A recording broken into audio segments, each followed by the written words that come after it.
Hello guys! Hello Taurus! Welcome dito sa aking channel. Kapalaran 888, welcome. Alamin natin kung anong messages, vibration, gabay energy para sa inyong lahat, Taurus. This is weekly tarot reading, general reading, so pwede kang makaresonate. Gamitin mo ang iyong intuition, i-connect mo ang iyong intuition sa baraha, bawat baraha na lumalabas dito sa ating tarot. Okay, Taurus. Meron kang 3 cards. I-check. I-check is game over, checkmate, parang gano'n, kung naglalaro ka ng chess. Friends, and this one is magnetic mirror. Okay? So, yung first 3 cards mo dito, Taurus, sinasabi ng baraha sa'yo dito na there's a celebration na posibleng mangyari kasama yung mga kaibigan. Or like for example, siguro, marami sa inyo, Taurus, na yun nga, marami kayong mga pinagdaanan for the past few months or maybe years na hindi maganda. Like physically, mentally, or emotional. Hindi masyadong maganda yung takbo ng buhay mo, Taurus. But, sinasabi ng baraha sa'yo dito na kung ikaw ay, for example, marami kang kaibigan, marami kang kakilala, tapos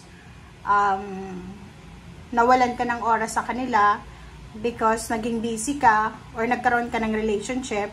So, yung barahang ito na nagsasabi sa iyo ng i-check and amity, friends and checkmate, sinasabi ng barahan na magkakaroon ka ulit ng pagkakataon para ma-meet yung mga friends mo, yung mga tao, yung parang, anong tawag doon? Yung maybe inabandona mo or ikaw yung inabandona, parang ganun. Magnetic mirror, it's a blank page. So, parang sinasabi ng baraha sa'yo dito na may friendship na posibleng mabubuo, mag-blossom, starting a relationship, intimate, friends, or with family members. Kumbaga, halimbawa kung may mga kaaway ka, posibleng masettle yung mga differences nyo, yung misunderstanding, or posibleng meron ditong Taurus na yun na nga, magkakaroon kayo ng like bagong kakilala, bagong connection, camaraderie, or kung pa man.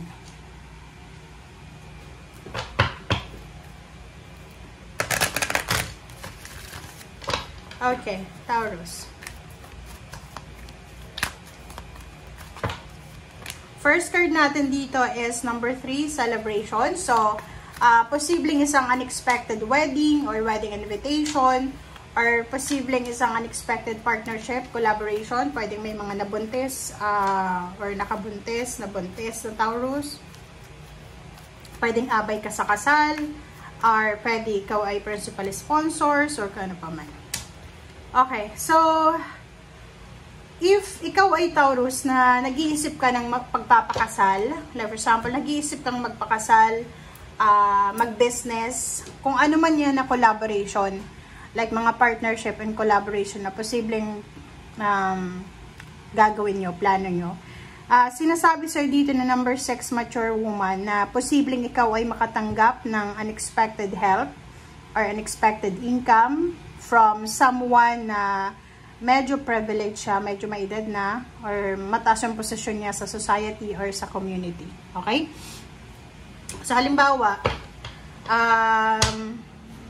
nagbabala kang magpakasal or may mga celebration sa pamilya, possible na matulungan ka ng taong ito. Yung taong yan, mature woman, specifically, pwedeng maedad na siya, senior citizen, or yung iba, mataas yung posisyon nila sa society. Parang politiko, ano ba sila? Judge, police, militar, abogado, kung anong paman. Okay?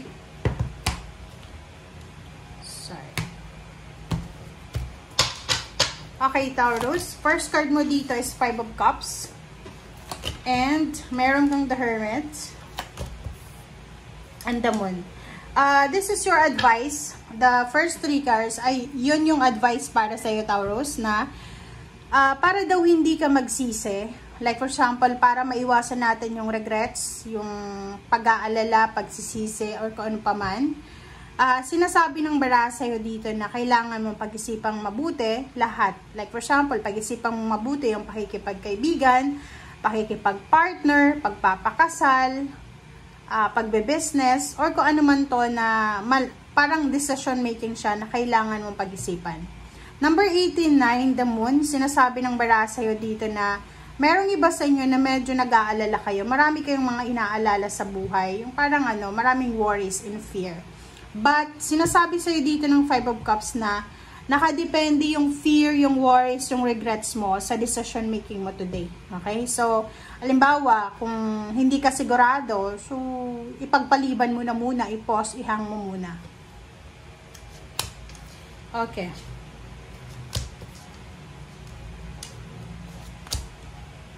Okay, next card natin is Ace of Cups. Ace of Cups, King of Swords, and Hierophant. So, nakikita ko sa'yo dito na talagang desidido ka na. Kumbaga, yung may mga planong pagpapakasal, pagnenegosyo, pakikipag-partner or collaboration, nakikita natin dito na yung Taurus na to ay siguradong-sigurado siya. Kumbaga, sigurado siya sa taong ito na kumbaga, nagtitiwala siya. Yun nga, sabi siya ng 5 of Cups and the Hermit and the Moon, na kailangan mong maging matalino, maging wise, iwasan yung mabilis magdesisyon, parang ganon. Iwasan natin yung sobra-sobrang pag-iisip. Iwasan din natin yung sobra-sobrang